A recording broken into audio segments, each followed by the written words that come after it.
Saint of the Day. Saint John of the Cross, a doctor of the Church, friend of Saint Teresa, and the patron saint of Spanish poets, mystics, and contemplative life. His feast day is celebrated on December 14th every year. Born Juan de Yepes in 1542 in Spain, his father died young, leaving his poor family to struggle for food and education. John was sent to the poor school at Medina del Campo, where he an attentive and diligent pupil. Later, John served the poorest of the poor at the hospital of Medina for 7 years while studying with Jesuits. He lived ascetically, and twice he was saved from certain death by the intervention of the Blessed Virgin.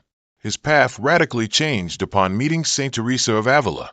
She convinced him to forego the Carthusians and instead help her reform the male branch of the Carmelite order in 1568, embracing absolute poverty that demanded spiritual path toward Christ.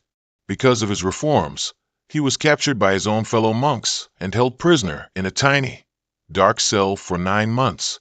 Stripped of all human comfort, light, and even spiritual consolation, John experienced the dark night of the soul, the spiritual purification he would later define.